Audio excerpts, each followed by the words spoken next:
Good evening and welcome to tonight's Festival of Debate events. My name is Johnny and I'll be your host for this evening and on our live stream.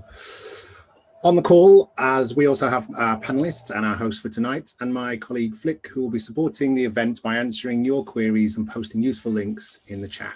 Tonight's event is part of the 2021 Festival of Debate, an annual programme coordinated by the For Impact social enterprise Opus Independence, which brings people together to share new ideas that can help shape our understanding of the world. This year's programme is Pay As You Feel to ensure that all of our online events are free at the point of access. But we do rely on donations from our audience members and other people. So if you are in a position, please help us continue to make this happen by donating, which you can do so by looking at the link in the chat or on the festivalofdebate.com website. The festival team will be monitoring the chat this evening. We'd like to ask all audience members to be respectful of others and will remove anyone from our events who does not follow our safer festival policy, which is available on our website. If you'd like to ask any questions tonight, please use the Q&A function, which is separate to the chat function, which will allow you to keep in touch with other audience members. And we will try to get to as many of the questions as we can in the last 30 to 40 minutes of tonight's live stream. We will, of course, be broadcasting on our social media channels this evening on YouTube, Facebook, and Twitter. You can tweet us at Fest of Debate on Twitter if you would like to join in the conversation and let others know that you're partaking in this event tonight. Without further ado, I'll hand over to your host for the evening, Shahid. Thank you, Johnny. Hello, yes, I'm Shahad. Welcome to this Festival of Debate event in association with Aurelia Magazine. My name is Azadi. I'm the deputy editor of Aurelia Magazine, which is an independent publication that platforms the thoughts and feelings of marginalised genders.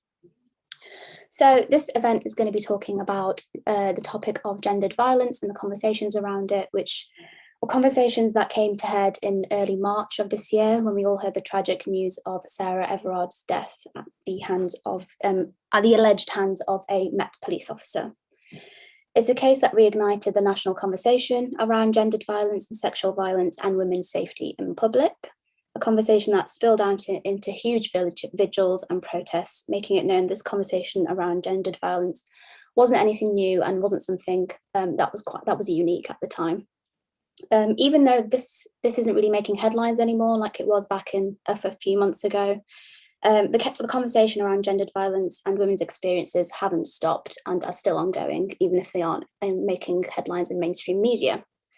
So today, this is what this event's all about. It's about talking about gendered violence and keeping that conversation going. And I am today joined by a panel of three brilliant people from three brilliant organisations. I'll let them properly introduce themselves, but just to quickly go through who they are as people. Evie is a domestic abuse specialist, currently working at SAYiT in Sheffield. Kerry is from Our Bodies, Our Streets, a campaign focusing on public and street harassment in Sheffield. And Aisha is the founder of Women of Colour Azadi Collective, which is a new organisation that was founded this year and has been working in the violence against women and girls sector for the last 18 years. So to kick off today's event, I will let each panellist tell you a bit about themselves and their work and what they've been doing in Sheffield and elsewhere. So I shall start with Evie. Evie, could you tell us a little bit about the work you've been doing and around gendered violence and in this field? Absolutely. Hi, everyone. So I'm Evie. My pronouns are she and her. I am first and foremost a survivor of domestic abuse more personally, but professionally I am a domestic abuse specialist who specialises in BAME, in inverted commas, given the problematic connotations of that term, but the widespread use of it in the sector, BAME and LGBT experiences of abuse. I'm also a freelance journalist and my writing focuses on abuse and trauma, specifically domestic abuse and racial trauma. I have a master's in sociology and gender-based violence more specifically, and I have 7 or 8 years of experience in supporting marginalised survivors of abuse with multiple vulnerabilities. I currently work at SAYiT Sheffield, which is a LGBT youth organisation, and I work in their Call It Out team. We work with LGBT survivors, and we also support mainstream organisations to make sure that they are supporting LGBT survivors in an inclusive way. Thanks, Shahad. No, thank you. Aisha, do you want to go next? Hi, everyone. Thanks so much for inviting me along today. My name's Aisha. As Shahad briefly mentioned at the beginning, I've been working in the voluntary sector for about 18 years, although I think actually it's a little bit longer than that now. I think I actually calculated it wrong.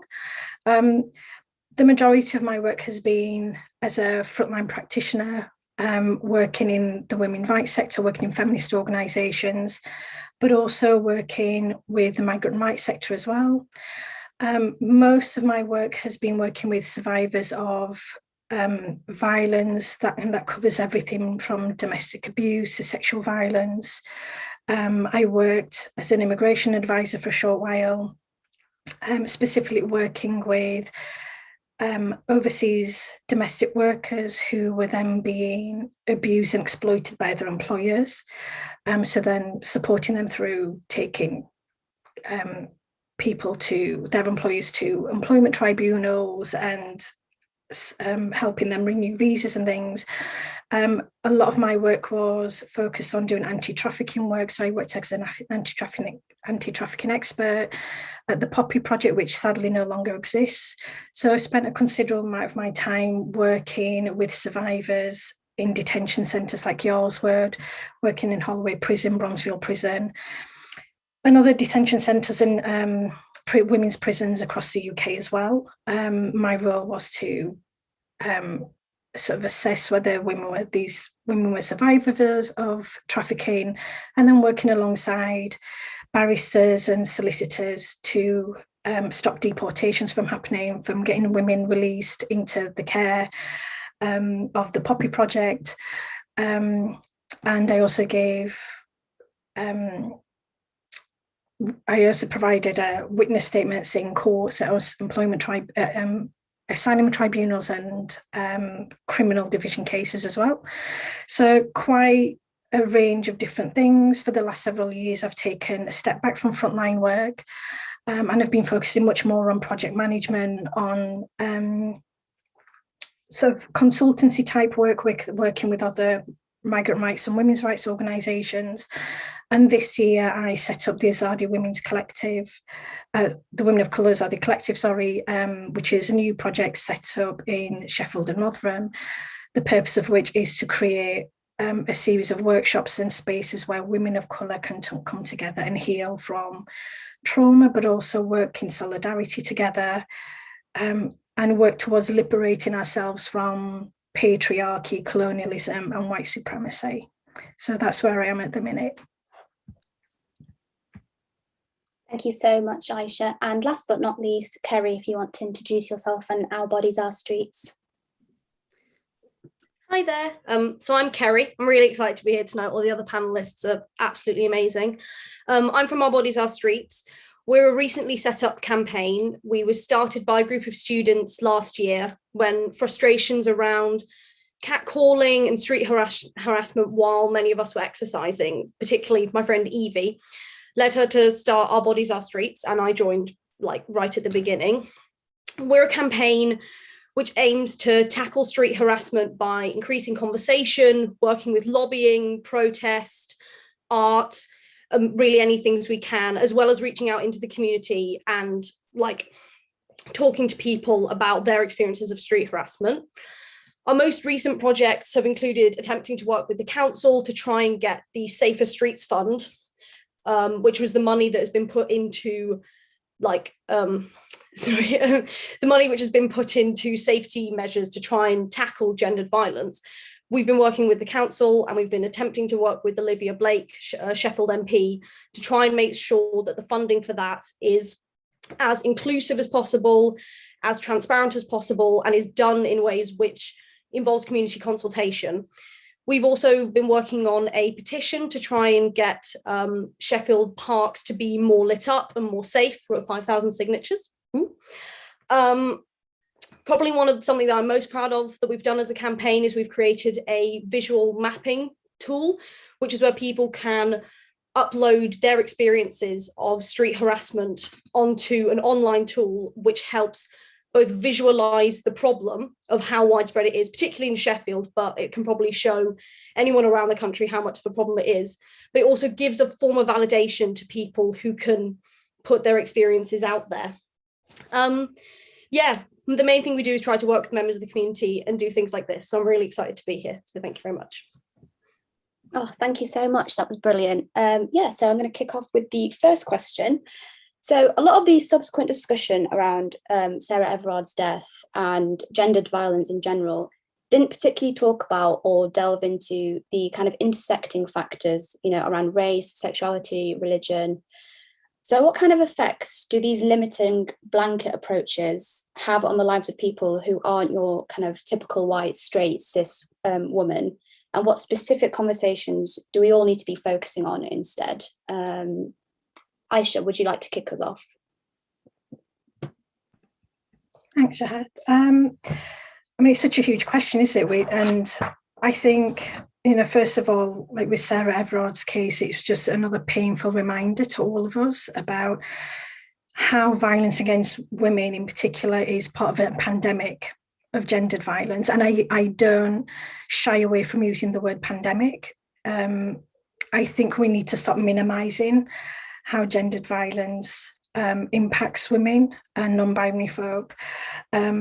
So just to say that, first of all, you know, I think it was really, really painful to see another woman being murdered. The sad thing was, it isn't the first woman. It wasn't unusual. And that's really hurtful, you know, as a society, that we're not taking this serious for a start. I think what I notice about the Sarah Everard case, but also lots of cases very similar to that, is that, you know, when we don't have an intersectional framework in which we work to, what then happens is we then do not take on board and we ignore what the needs and the uniquenesses are of other marginalised people. So quite often, you know, we will hear about cis white women being harmed, and absolutely we should be honouring the lives of those women. We should absolutely be supporting those women. But because we have this focus on cis white women and straight women as well, probably most of the time as well, I should say, is that we then omit and forget about the needs of trans women, of Black and brown women, of disabled women, etc. And we start dismissing those women's experiences and those people's experiences. So what I find difficult about when we have, you know, these blanket approaches, so that we're actually erasing the lived experiences of probably the majority of women, actually, if we think about it globally and nationally. And if we're doing that, then how do we even begin to start having conversation about ending gender-based violence? Right? Because we do know disproportionately that it is cis men that are perpetrators, but we also know that disproportionately it is women, women of colour, disabled women, trans women, etc. We're the ones that are subjected to the most violence as well. And yet it's hidden, it's not taken seriously. And then when we don't have an intersectional approach, we're not understanding the complexities and the multiple forms of oppression that certain people experience. So when you think about, you know, women that have no recourse to public funds, you know, women that have been trafficked, trans women, you know, I've worked with women that have been trafficked and sexually exploited. They have no recourse to public funds. They have unstable immigration status. How do we start to unpack working with that woman? How do we start supporting those women when we're not recognising that this woman could be vulnerable? We don't have the systems put in place that are there to support women like that.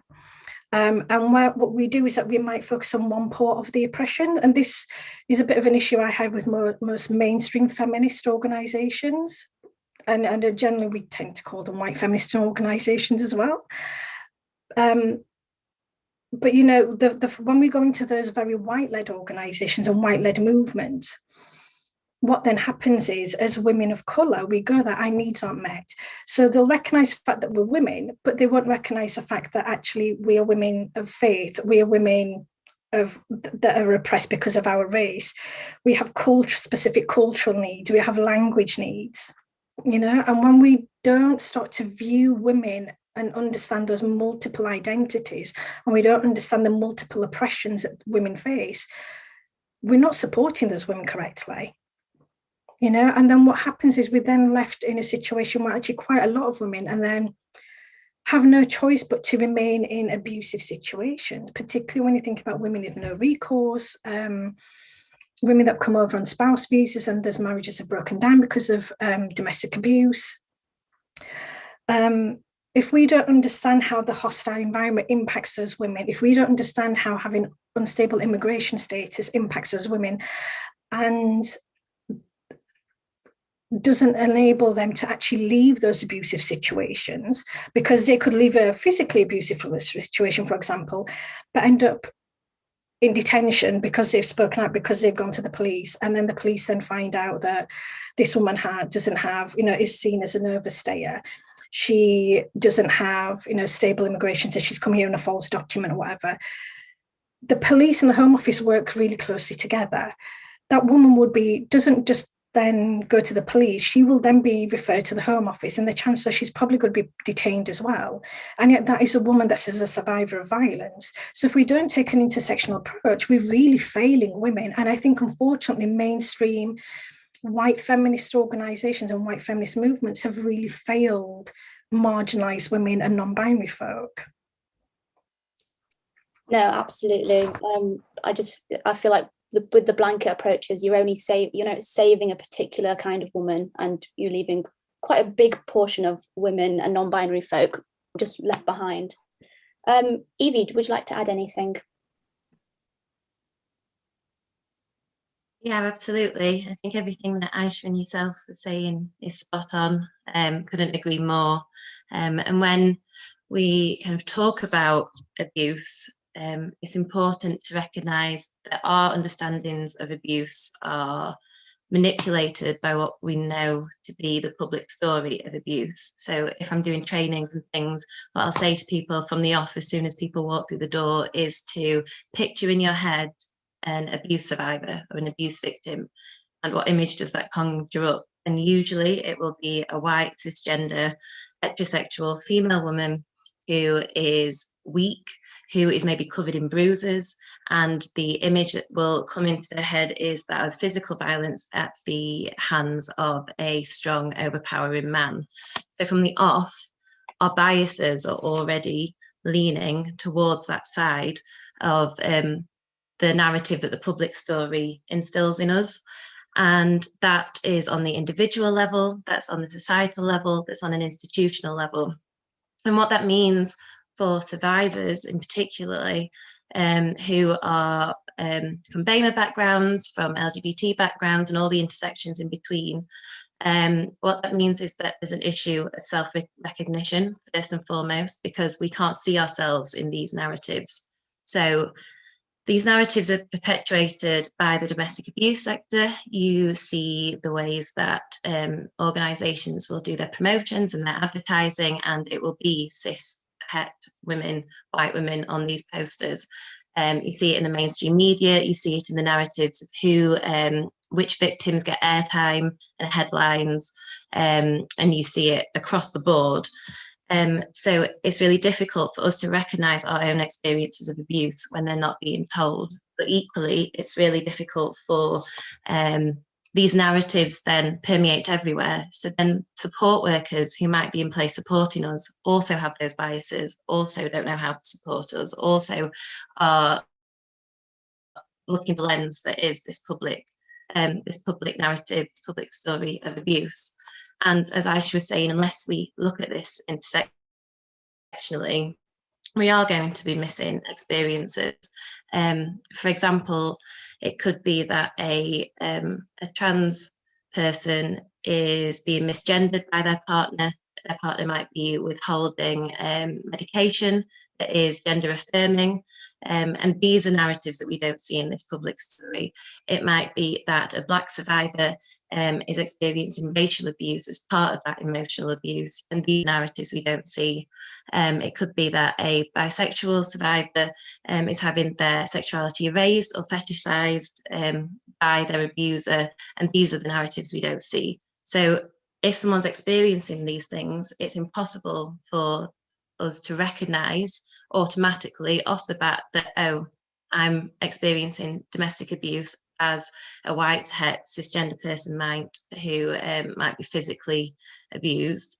But equally, we'll then try to access services.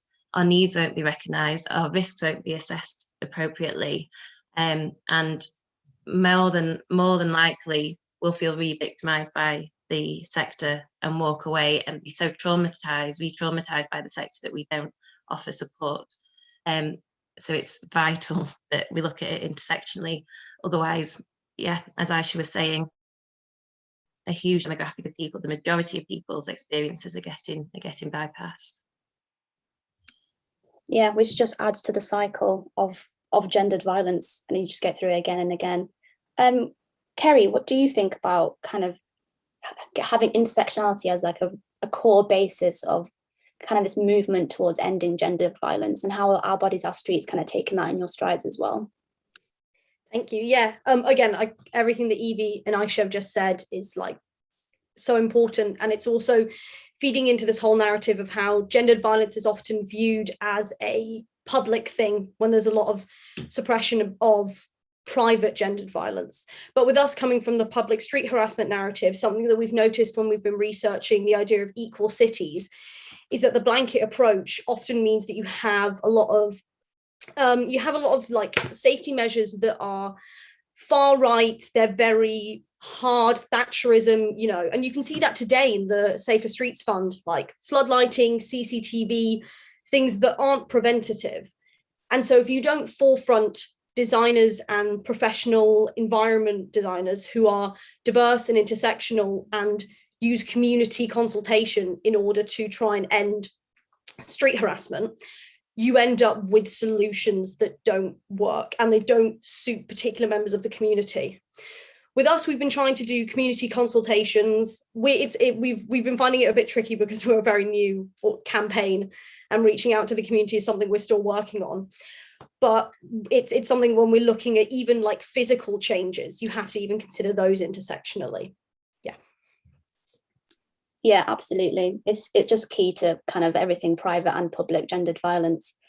So moving on to kind of male allyship. So when Sarah Everard's death happened in early March, there was a lot of, especially on social media, there were a lot of men coming out and saying that they didn't realise this was such a big problem. They had no idea about kind of the women in their lives having these experiences. So with so many men coming out to say they weren't really aware of the extent of gendered and sexual violence against women and non-binary people, what do you think male allyship should look like when it comes to gendered violence? Evie, would you like to go first?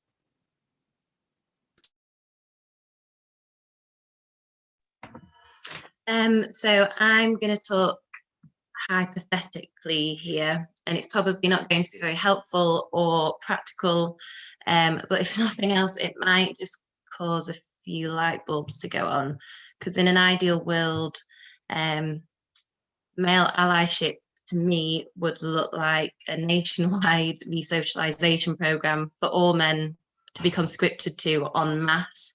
And obviously this isn't going to happen, it's not realistic. But equally, I don't feel like it's realistic for some of the suggestions that have been bandied about over the past couple of months to be suitable in isolation on their own. So a lot of the responses were things like, you must call out your mates when you see abuse. But if you are blinded by this public narrative, if you're so shocked in 2021 when someone gets murdered at the hands of gender-based violence, then it's going to be really difficult for you to already feel equipped to call your mates out. And reading a book isn't going to solve anything either. It's all just too reductive. And I guess, frankly, I'm not the best person to be giving men this answer or advice. I don't have the time a lot of us don't have the time because we're all too busy supporting the victims and the survivors who they've hurt and whose lives they've changed in this kind of narrative of abuse, if we're talking about men as being the prime perpetrators, which we know statistically that they are. But really know that whatever your allyship looks like, it's better, it better be that kind of rehabilitation, resocialization that turns your world upside down. And this is probably the survivor in me talking too, because the response, as much as we got a huge overwhelming response of shock and disbelief that this was happening, we also got the whole not all men narrative, and it's just rubbish. Because as a survivor, and as a practitioner, I can probably count the number of men who I wholeheartedly feel safe with on one hand. And even if I had my way and there was a nationwide resocialization program, these few men that I can count on my hand have chipped off on that resocialization program too. That is an issue. It is that it's not just something we can kind of switch our minds to overnight and suddenly become aware of, and do the bare minimum. And it's not something that can be done in a pub with your mates. It's some real deep unlearning that needs to happen. Yeah, no, I definitely think we saw a lot of the whole not all men narrative and a lot of quite superficial advice being given out. Like I saw a lot of people like, oh, just cross the road, you might make women feel safer, but that really doesn't do very much at all, really, except for maybe that woman in that moment. But as a systemic issue, it doesn't really solve anything. Kerry, what do you think male allyship should look like in 2021? I totally agree with everything that Evie said, because I was lucky enough to attend a gender justice seminar at the University of Sheffield, where one of our lecturers, David Jury-Smith, who is an expert in male allyship, gave us a presentation. So I'll just sort of convey some of his ideas because I really agree with them. And they also feed into what Evie says about how, as much as, some surface level stuff with male allyship, like some of the men who are in our campaign, having conversations with your mates, making sure that having conversations with your female friends is important, we also need to question masculinity in itself. We need to sort of get rid of the binary narrative of good man versus bad man, because that's suggesting that we can rework masculinity in order to take down the patriarchy.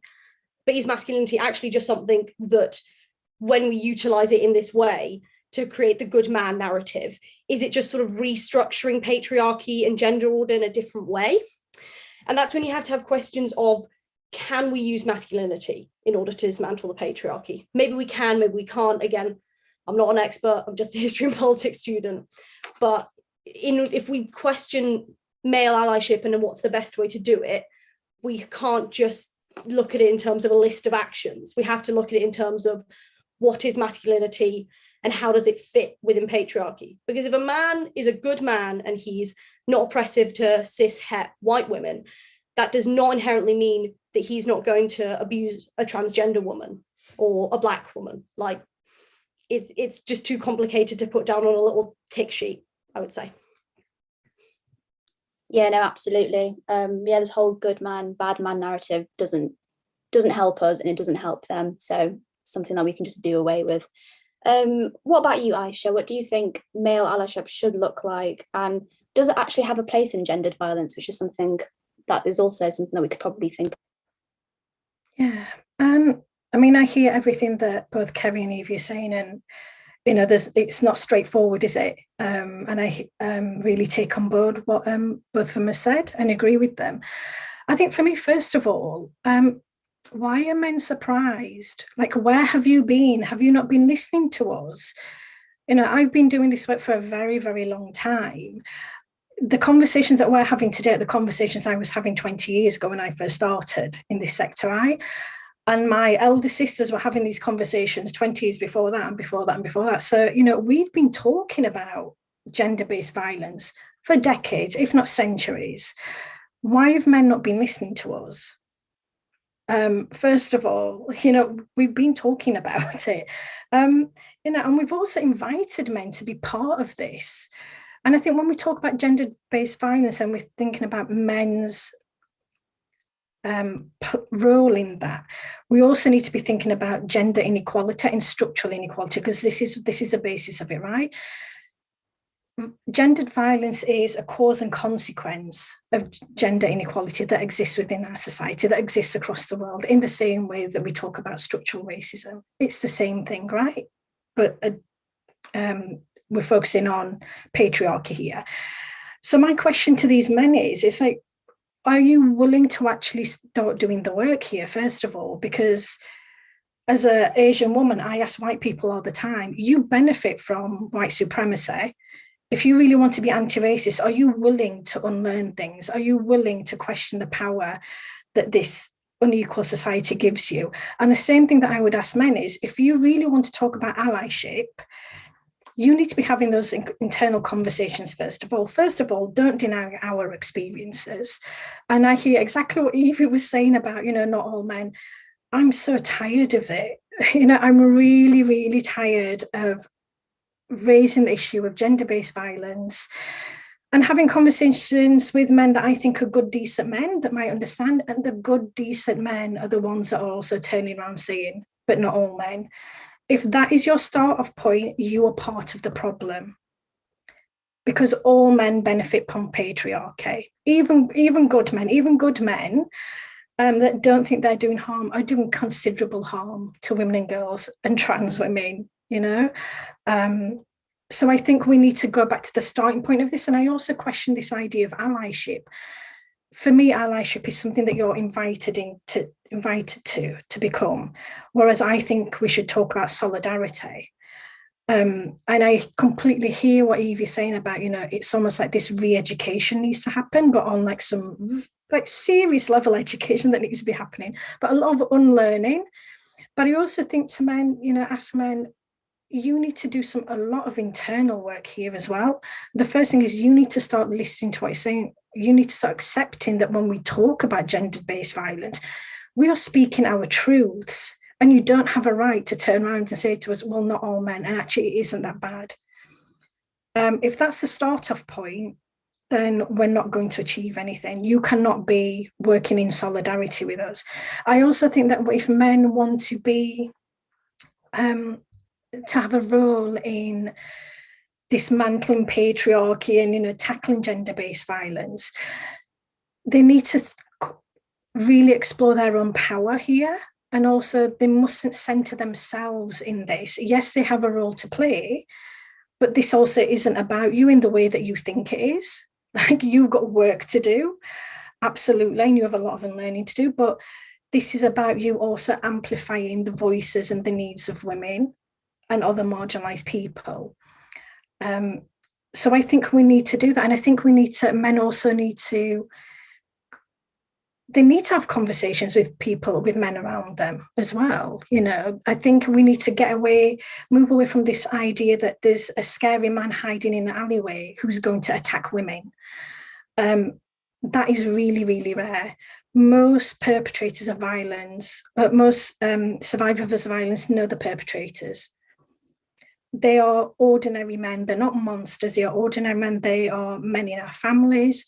They are our friends. They live on our street. They're in our communities. They're probably very nice men on the outside, but they're doing considerable harm to people, and women and girls in particular. So I think as well, men also have a responsibility to really start exploring that, to really challenge and speak out, because silence is also complicity as well. And I think because I come from an intersectional point of view, because I'm, a Pakistani woman, a visibly brown woman, a visibly racialized woman, in the same way that I ask, my white comrades, white people who want to work in solidarity with me about unlearning white supremacy and challenging and questioning and critiquing how when white supremacy benefits them, I would ask the same as men. And yeah, this is, for me, isn't about allyship, it's about solidarity. And I think for me, that's a slight difference. But I think these things aren't going to happen overnight. This is a huge process. We're talking about unequal structures that have been in existence for centuries. And to dismantle those structures is going to take a lot of time. So we need commitment from men that they're willing to do the work.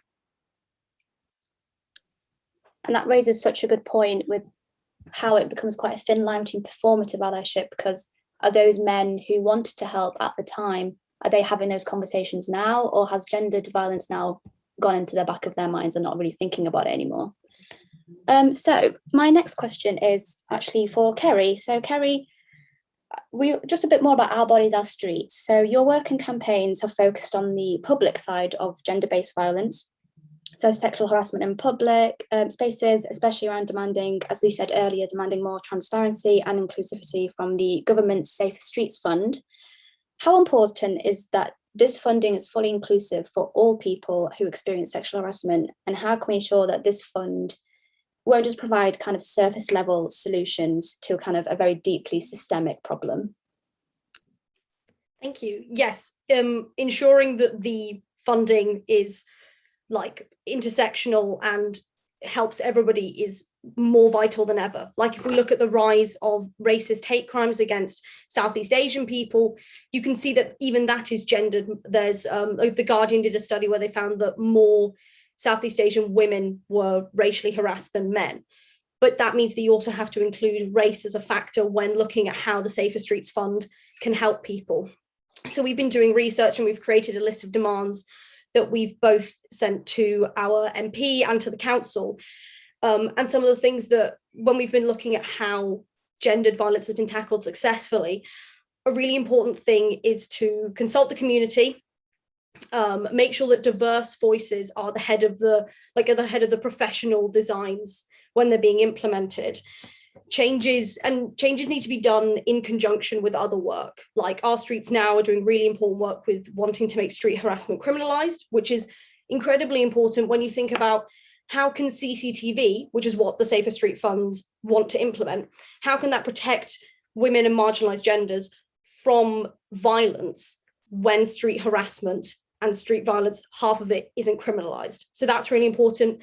Education is really important, which ties into our previous conversation about male allyship, as well, like, you know, that's something for everybody, not just education is not just for men. But I think it's really important also to look at why have changes not happened before. When we had the Yorkshire Ripper murders, there were conversations like this were happening before safety measures were implemented, and they were hard right Thatcherist safety measures. So nothing happened, nothing has changed. So we need to look at the research that's currently happening. We need to look at why floodlighting doesn't make people feel safe. We need to look at why CCTV is a problem. And we need to look at why street harassment isn't just something that happens to white women. It's something that happens to everybody, and it happens on an intersectional level. But yeah. No, that's brilliant. And it sounds like you've definitely taken a community approach to it, which is so amazing to hear, because community is definitely going to be one of the heart and soul of this whole issue. My next question is for Aisha about the Women of Colour Azadi Collective, which, as you mentioned, is a new organisation for women of colour in Sheffield and Rotherham. So I guess my question is, how vital are spaces like this for women who've experienced gender-based violence that have intersected with other forms of oppression? And why do you feel like this kind of organisation hasn't really existed up until now? Thanks, Shahad. So I set up this project earlier on this year, and the purpose of the project was to create a safe and brave space for women of colour to come together, so that we could start the journey of healing from patriarchy, from white supremacy, from colonialism, with the understanding that actually, as women of colour, and I use it as a blanket term. I know that there are issues with when you use blanket terms, but you know, as women of colour, that you know, we are harmed in society, we are oppressed in society because we are women, because we are racialized. So I wanted to create a space to be able to do that, but I also wanted to create a space where we could come together and find commonalities with each other, so we could work in solidarity and start organising as well, and sort of work in collaboration with each other towards a struggle for liberation from these forms of oppression. So that was kind of like the general idea of it. I mean, I think when we have women of colour spaces, you just cannot underestimate how important they are. They are an absolute lifeline for women of colour, because of the safety that it creates. Because, you know, quite often we, as women of colour, we find ourselves in white spaces, and there's racism there. So we'll go into a generic organisation, our needs are not met and we're not being heard, we are othered, you know. We're quite often made to feel that there is something wrong with our culture, with our faith, our community, and that in order to heal from harm, we need to remove ourselves from all that means everything to us. And actually that's wrong. What we should be doing is saying, you know, faith or culture or whatever it is has been used as a tool to justify harm against you, but it isn't your faith or your community or your culture that's causing the harm, right? It's patriarchy, it's white supremacy, it's colonialism, but that doesn't happen. So then we find ourselves going into women's organisations, which are white-led generally, particularly in Sheffield, as they are across, you know, the UK. And then we find that even as Black and brown women in those women's organisations, again, the same things happen where our needs are not being met. We go into anti-racist spaces and the racism that is talked about focuses on men. So again, you know, where our needs are not being met in those spaces. So it's really important that we actually have spaces for women of colour, for Black and brown women, for racialised women to come together in safety, because nobody's speaking out for us, right? Nobody's turning up for us, so we have to do it ourselves. Nobody's prepared to fund us. Nobody's prepared to invest resources into us, which I find really appalling. I think there was a report that was done by IMCAN, a Black feminist organisation, I think a few years ago now, and I was really shocked when I read it. I'm certain it said that around 60% of specialist BME women's organisations had lost funding over a period of years, over a period of several years, which when we think about the expertise that is held within those specialist organisations and the lifeline that they offer to Black and brown women is absolutely appalling. How can we even start thinking about ending gender-based violence if we're not even recognising that, you know, certain women have specific needs that need to be met and that they're not being met in white-led generic organisations, including white women's organisations? And the other thing is with the space that I've created in Sheffield and Rotherham is that it's also breaking away from this carceral feminism that's been fed to us, something that I've been rejecting over the years. And I say this as someone that used to work as an independent sexual violence advocate, supporting women through the criminal justice system. I now take the approach of actually creating that we need to create alternative systems of care for each other that breaks away from institutions, that breaks away from the criminal justice system, because the criminal justice system isn't there to support us, it harms us. We know that.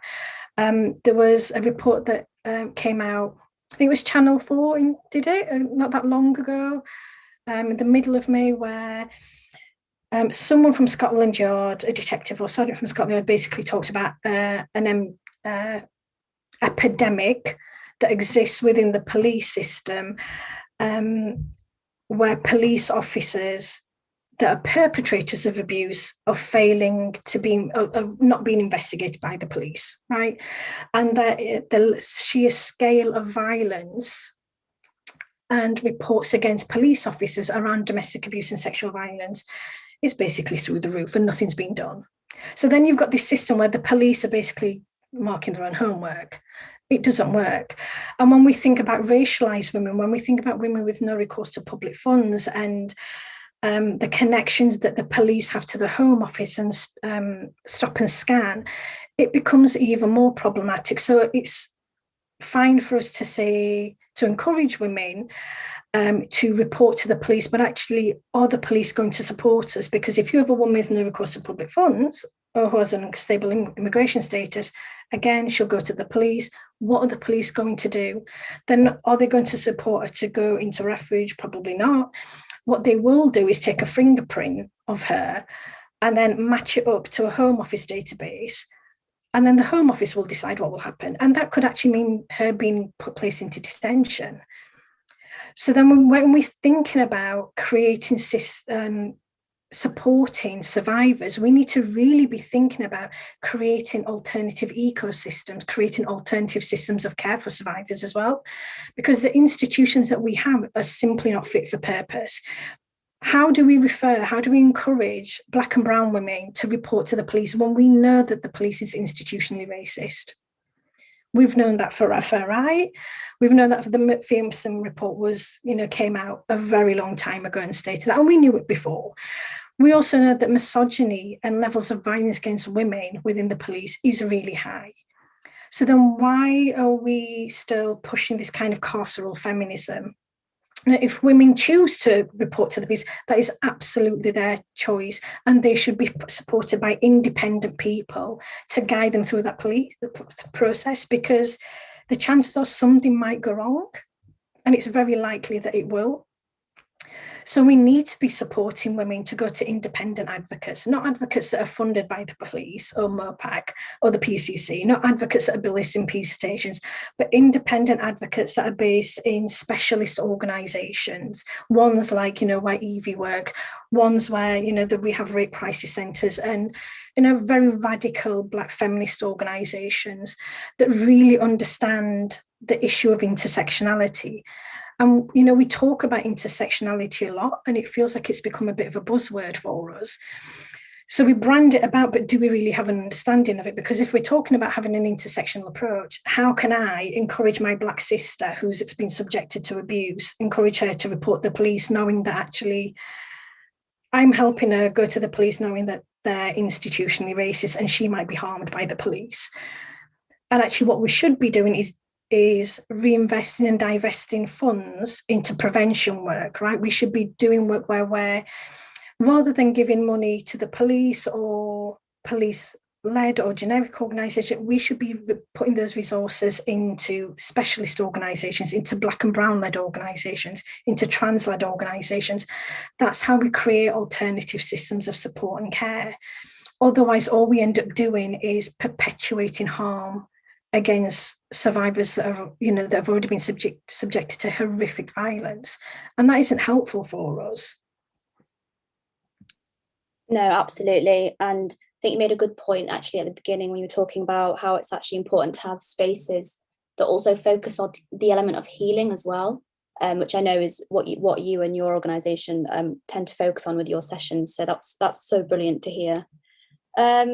And Evie, so you've been working in the domestic violence sector for a number of years now, and as a survivor yourself, specifically now focusing on LGBT plus, as you said, BAME, I don't really like that term, but survivors with SAYiT. So is there a danger that, have you found with your job now, is there a danger that blanket approaches to DV services end up re-victimizing people, like putting them back in the cycle of violence? And how can the DV sector combat this and provide people with specialised support, especially with some of the training sessions that you've been delivering as well? Yeah, so I say unequivocally that the domestic abuse sector, as it currently stands, re-victimises LGBT and BAME, in inverted commas, survivors of abuse, full stop. And they do this because they currently, in their current form, and I'm generalising, but it is because it's the majority of services, are not actively LGBT inclusive, and they're not actively anti-racist. And we know that because of this public story, because of the legacy of first and second wave feminism, white feminism, that even though they did an amazing job at ensuring that domestic abuse was transformed from a private problem to a public problem. Even though they did that, it did so through a white feminist lens. And as a result, the domestic abuse services that we have and that exist now are institutionally racist, they're institutionally transphobic, and it just needs to be said, because if we're not saying it outright, if we're dancing around these terms and trying not to hurt people's feelings, then no change is going to happen.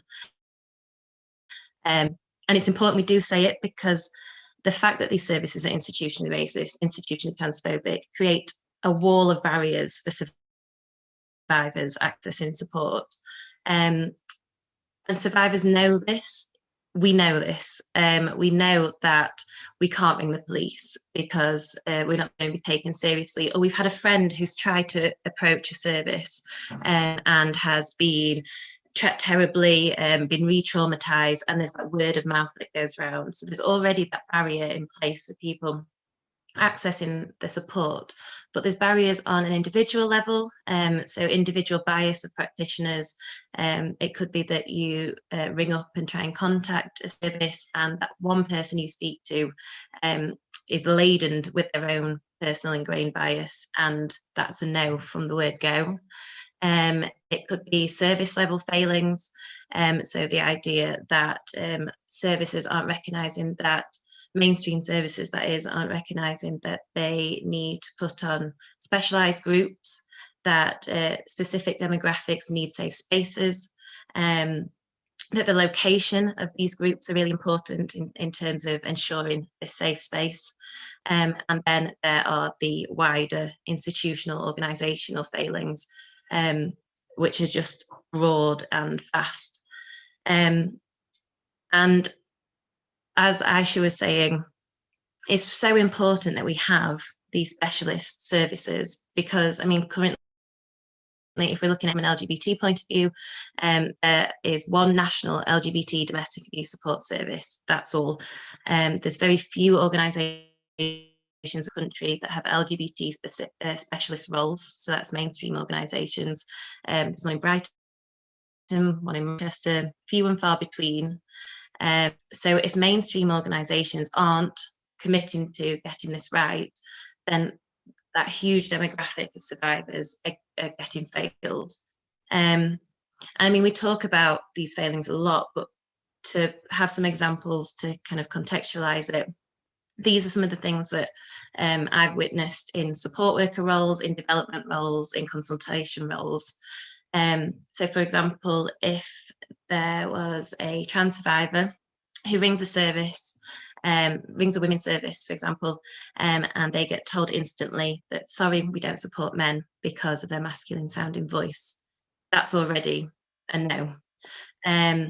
If a trans survivor was to walk into a service and they get misgendered, their pronouns get misgendered, that's automatically a no. They don't see gender neutral toilets, again, another no.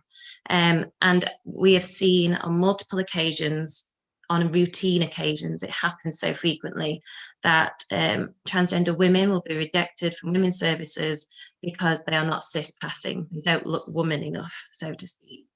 And this happens consistently. The transphobia in mainstream domestic abuse services is rife. Same with homophobia and biphobia. For example, if a bisexual person was entering a service and they were having a risk assessment done with them, and the support worker assumes their sexuality based on the gender of their abuser or their perpetrator. So it could be that they've entered the service in a heterosexual relationship or presenting relationship. They won't ask the question, they will tick straight on the risk assessment form, and therefore all those additional needs and risks and considerations will be missed and won't be assessed correctly. Those people who have survivors who have insecure immigration status, that fear, like Aisha was saying, of reporting based on the fear of being deported, how that fear is then manipulated by abusers, but all the issues that we have regarding things like prevent training and how domestic abuse workers and practitioners are trained to be part of that problem, to report people if someone approaches their service who has insecure immigration status, and how we see that kind of panic and fear in workers translate into really poor practice, really dangerous practice.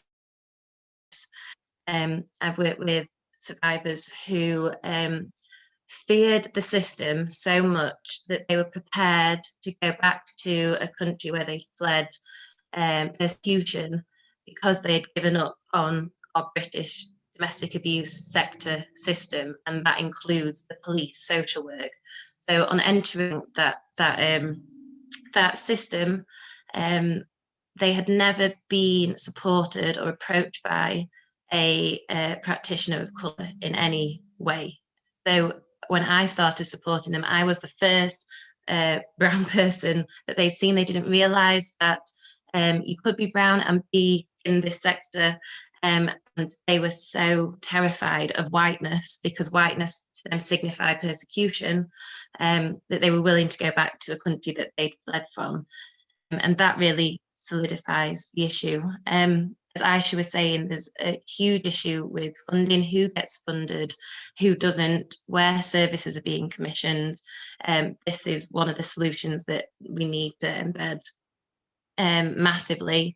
And we need to make sure that specialist services are the ones that are being funded, that are by and for marginalised communities, that aren't being dictated by the sector.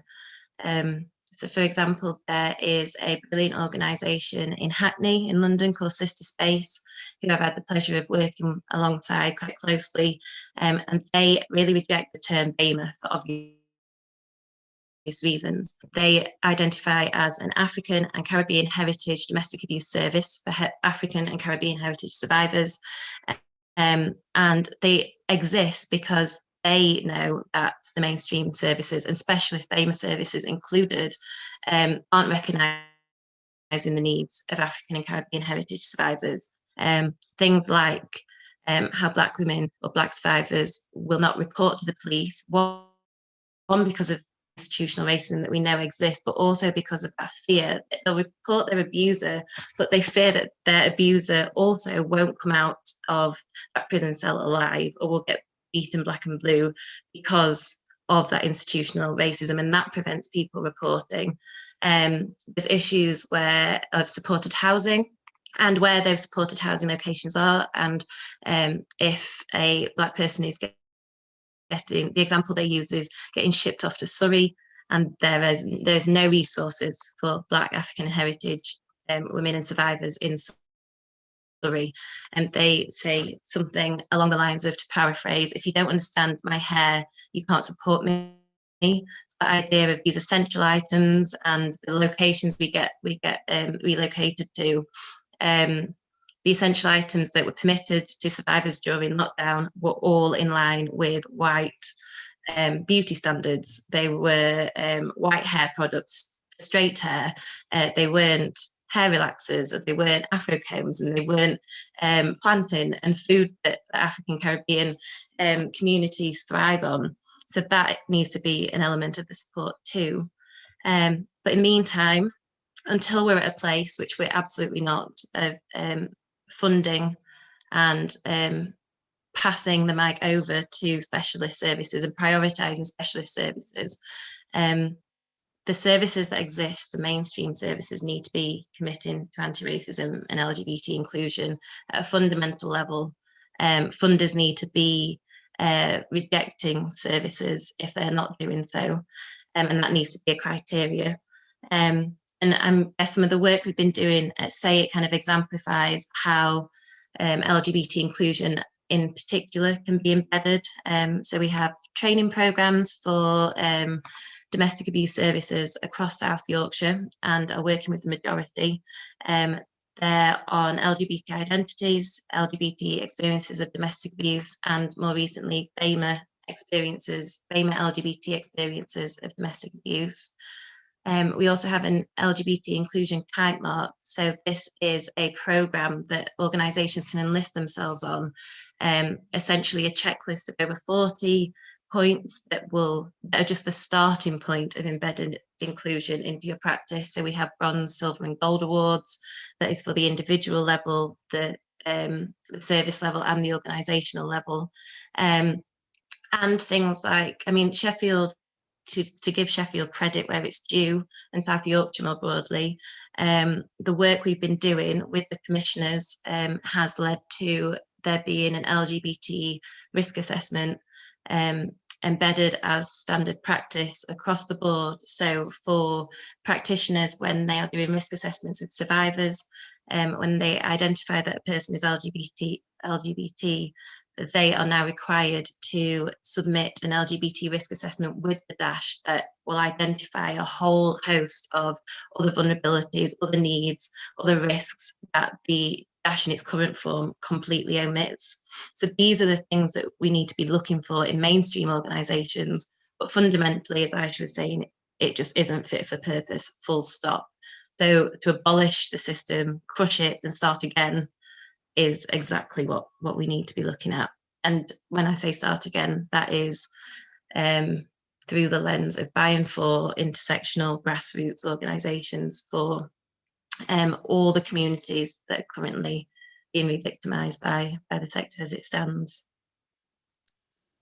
Thank you so much. You've highlighted so many of the different, I mean, not even all of the issues, but so many of the different issues that the DV sector faces, and how important specialist organisations are. I would urge everyone to check out SAYiT's work, because they do amazing work in Sheffield. Just want to remind everyone that you can submit questions if you would like to. There is the Q&A function at the bottom of the screen. So if you have any questions for any of the panellists, just please pop it in there, and either me or any of the Festival of Debate organisers will check it for me.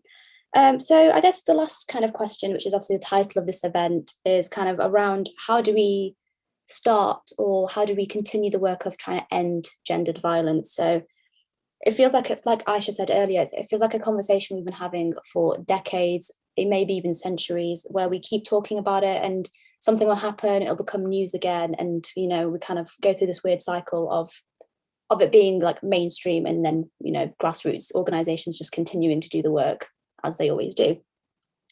So I guess my question would be to everyone, what do you think the tangible and systemic changes look like in the society for tackling gendered violence at the very root of its causes? So I shall start with Aisha, if you'd like to start.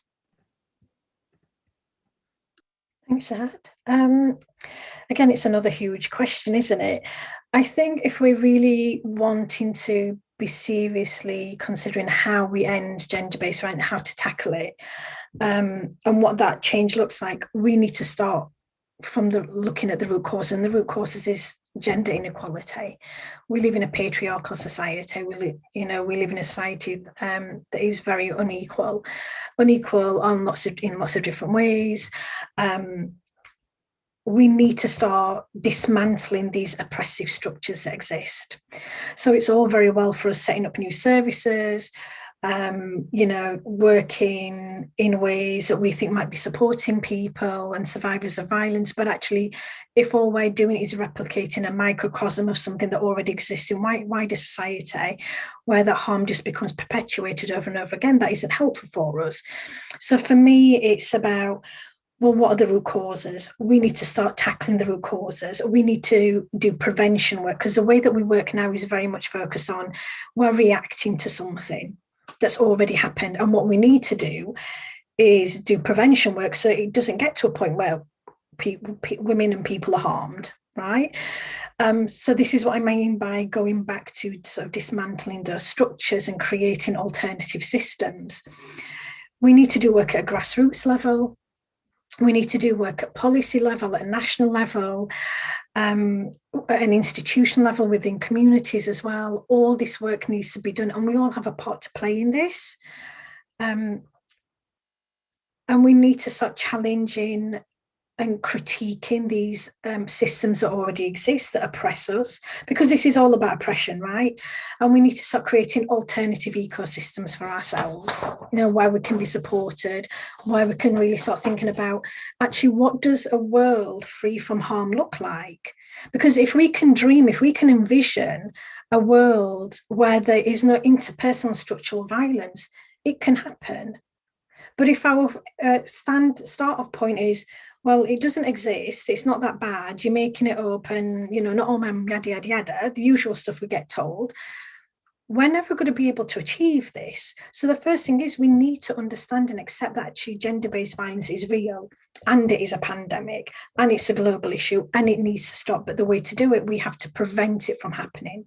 And that means going back to the root causes, and it means dismantling things.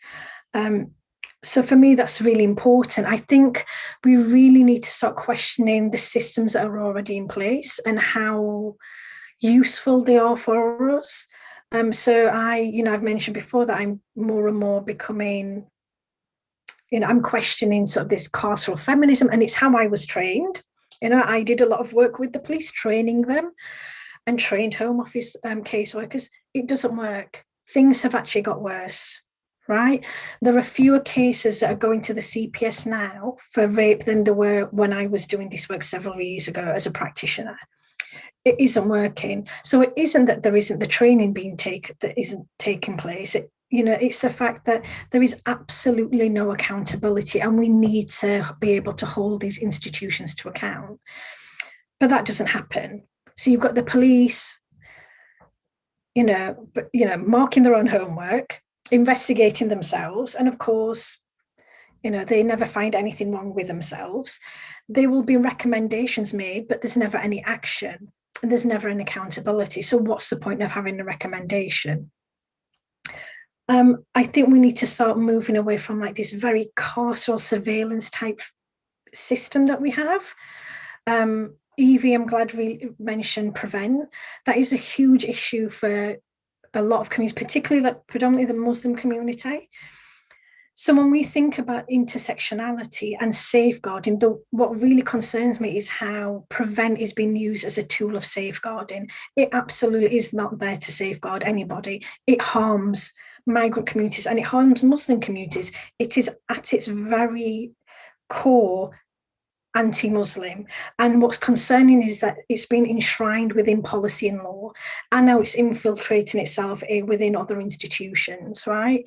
So we've got statutory services that under prevent as under safeguarding are referring people under prevent. Things for domestic abuse, for FGM, for honour-based violence, and yet other forms of abuse are not. We need to move away from all of it. We need to move away from surveillance. Who is it that's going to be at the forefront of all of that? I come from a community where we are so heavily surveilled upon because we're from migrant communities, because we're Muslim communities, because we're Pakistan, because apparently we're all terrorists who will go around raping white girls, right? We don't need more surveillance. We already are having that happen to us. So I think, again, it's about questioning what are these systems that are already in place that are perpetuating harm, and what is it that we're being complicit in when we feed into this system of oppression, because it doesn't work. More surveillance is not going to be good for us. It's going to cause even more harm, and it's not going to protect women and other marginalised people from gender-based violence. So I think we really need to do a lot of work on a lot of different levels, but again, it's something that's going to take a lot of time to do.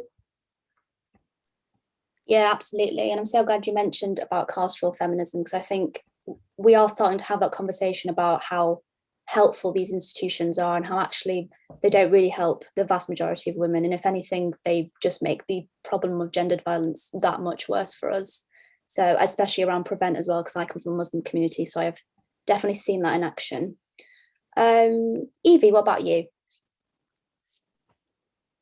I'll keep this short and sweet because I could probably ramble on for a long time just reeling things off. So I'll reel a couple of things off instead. I'll have my resocialisation programme for boys and men as that form of prevention work, number one. I'd also have a complete flattening and rebuilding of the domestic abuse sector as it currently stands, and rebuilt in a form that isn't transphobic, that isn't racist, isn't homophobic or ableist. Imperative.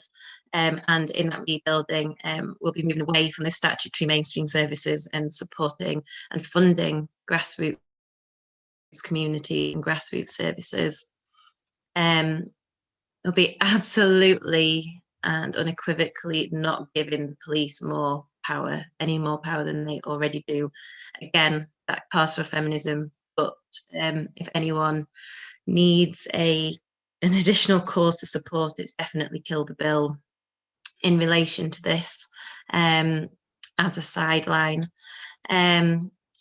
absolutely we need to enshrine protections of migrant survivors of abuse in law, so that the immigration system, as Aisha just previously mentioned, doesn't re-victimise survivors with insecure immigration status or no recourse to public funds. This was something that could have been provided by the Domestic Abuse Bill.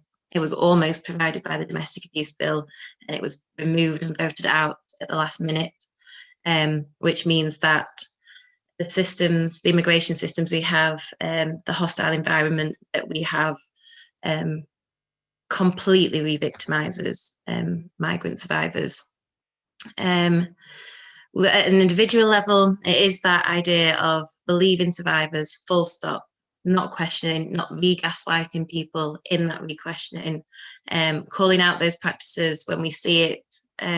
Something else I'd really like is for every single abuser in the spotlight to just be cancelled point blank. It's a very, it's a debated topic, cancelling or rehabilitating and etc. As a survivor, I think it's really important to have that imagery of that zero tolerance, and giving the Kevin Spaceys of the world more opportunities is not that. And what good is that doing?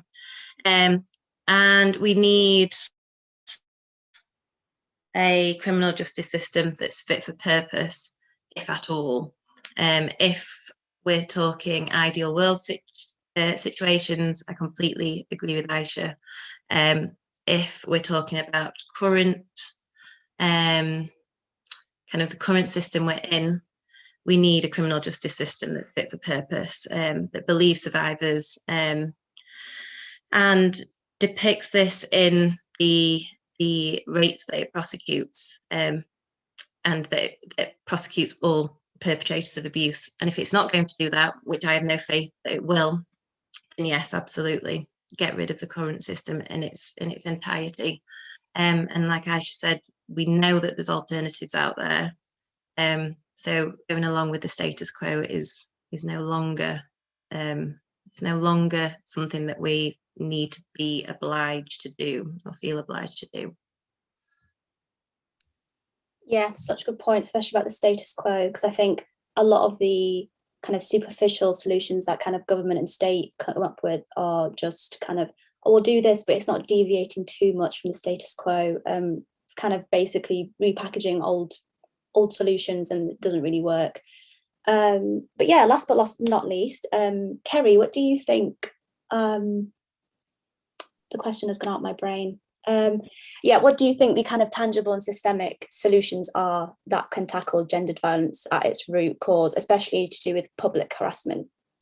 Yeah, well, I agree with everything that Aisha and Evie have said totally, so I won't repeat any of their facts, just that we need to look at justice for gendered violence going beyond criminal. I need to look at what people's wants and needs are. In terms of public sexual harassment to do with gendered violence, something that when we were doing research that we discovered that I never even thought of before was the idea of equal cities, which obviously can be applied to anywhere that anybody lives. And it's the idea of building cities and building communities that look at what women and marginalized genders want. Like, for example, Vienna, they had a whole committee and restructuring of many parts of their city. For example, they widened streets so that strollers and prams could fit down.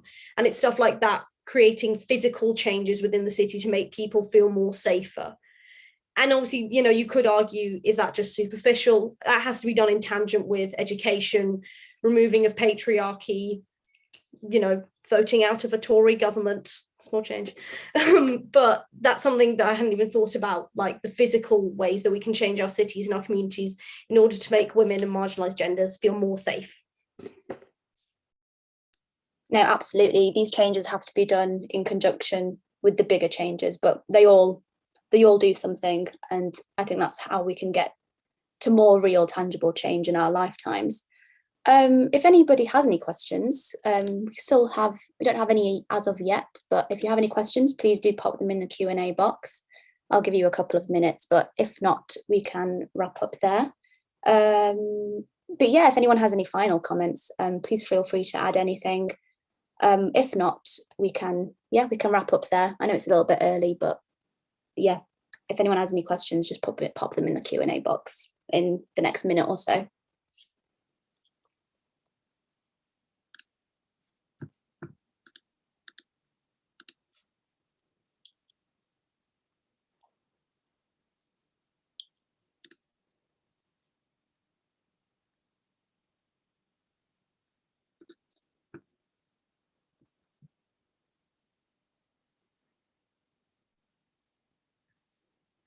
Okay, I don't think there are any questions, so I shall wrap up there. Thank you to our panelists. It's been a really brilliant and insightful discussion, and hopefully one that we can continue until we get the tangible change and the radical change that we want in our society for women and marginalised genders, and for everyone really, because when we gain equality and change for us, it benefits everybody in society. So yep, thank you from me. Thanks Kerry and Evie and Aisha, and Festival of Debate, of course. And yeah, I'll wrap up there. Thank you very much. I'll hand back over to the Festival of Debate organisers. Thank you so much, Shahid. I'll just add a couple more thank yous to that. It's been an absolutely fascinating and insightful event. Thank you so much for everyone for joining us this evening for it. You can obviously share this further and get more people involved in this ongoing and really important conversation. Big thank you to Flick for your support on the webinar and in the chat this evening, for Shahid for hosting so brilliantly. A huge thank you to our panelists, Aisha, Evie and Carrie, for all of your insights and experiences. This year's festival started at the beginning of May and runs for 5 weeks. So if you go to the festivaldebate.com website, you can see the last 4 weeks worth of brilliant events that we've had so far on the Watch Again section, and check out the final week of the 2021 festival programme. On the website and all of our social media, if you are in a position to do so, you can also find links to donate and support the Festival of Debate and keep this important work ongoing. And a final thank you goes obviously to all of our audience members this evening who've joined us on perhaps May's own 3rd day of sunshine. So we really appreciate you giving up your time and enjoying in these really, really important conversations.